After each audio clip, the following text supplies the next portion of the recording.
An Israeli official has called for concentration camps in Gaza and the conquest of the entire Gaza Strip, annihilation of all fighting forces and their supporters. His Facebook page, this letter, it's in Hebrew. I don't speak Hebrew. I can't verify it. The Daily Mail says they have. You're warned. Okay. Moshe Feiglin, Deputy Speaker of the Israeli Knesset and member of Prime Minister Benjamin Netanyahu's ruling Likud party, posted the inflammatory message on his Facebook page at the weekend. He lays out a detailed plan for the destruction of Gaza, which includes shipping its residents across the world in a letter he addressed to the Israeli Prime Minister Benjamin Netanyahu. The message, which received more than 2,000 likes on his page, lists 4 action points which he wants to be enforced as soon as possible. Feiglin details the first one is defining the enemy in the states. The strategic enemy is extremist Arab Islam in all its variety, from Iran to Gaza. Iranians are not Arabs, which seeks to annihilate Israel in its entirety. The immediate enemy is Hamas, not the tunnels, not the rockets, but Hamas. He says another important part of his plan is the conquest of the entire Gaza Strip, annihilation of all forces and their supporters. The Gaza war, now in its 4th week, has left more than 1,800 Palestinians dead. Feiglin details how he wants the Israeli Prime Minister to turn Gaza into Jaffa, a flourishing Israeli city with a minimum number of hostile civilians. In 1948, Jaffa was a Palestinian town, but there was an exodus of most of the Arab population when it fell to the fledgling Israeli army and right-wing Jewish militias. So that's what they're saying is going to happen. That's what he wants to happen to Gaza, is to make it an Israeli town, basically, city. Okay, by removing the current Arab inhabitants.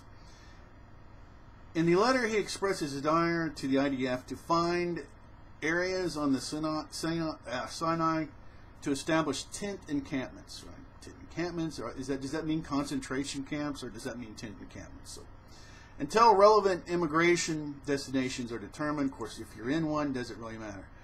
He says that the supply of electricity and water to the Gaza would be disconnected before being shelled with maximum firepower.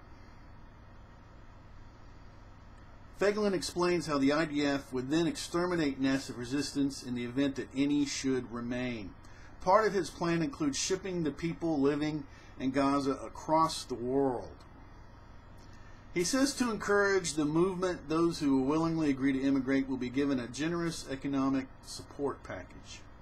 But those who resist leaving their home will be required to publicly sign a declaration of loyalty to Israel and receive a blue ID card similar to that of the Arabs of East Jerusalem. Then Israeli law will be extended to cover the entire Gaza Strip, and the city of Gaza and its suburbs will be rebuilt as true Israeli touristic and commercial cities. A second Gaza ceasefire collapsed in just 6 minutes this morning after an Israeli F-16 jet destroyed a house and a beachside refugee camp, killing an 8-year-old girl and wounding dozens. Israel announced the temporary ceasefire to facilitate the entry of humanitarian aid and allow some of the hundreds of thousands of Palestinians displaced by an almost 4-week-old war to go home.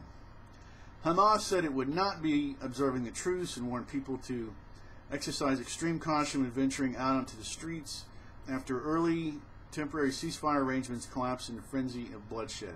Feiglin's Facebook page is verifiable, as it is linked with his official page on the Knesset website. That is, if you read Hebrew. A few warnings: no hate. If you hate people or this way or that direction, just don't. If you have anything constructive to say, please leave a comment. If you speak Hebrew and he's misquoted, right? But anyway, this is pretty outrageous, and the entire idea that people that were in concentration camps would put people in concentration camps and all the rest of this. But unfortunately, people are fighting over land over there, regardless of whose side or whatever you're on, or who you believe more, or if you believe any of them. And the precedent is that there's war, people are pushed out, and then the people with the superior military get the area. And and it looks pretty ugly, and it looks exactly like that's what's going on. All right, it's very outrageous. Until next time, take care.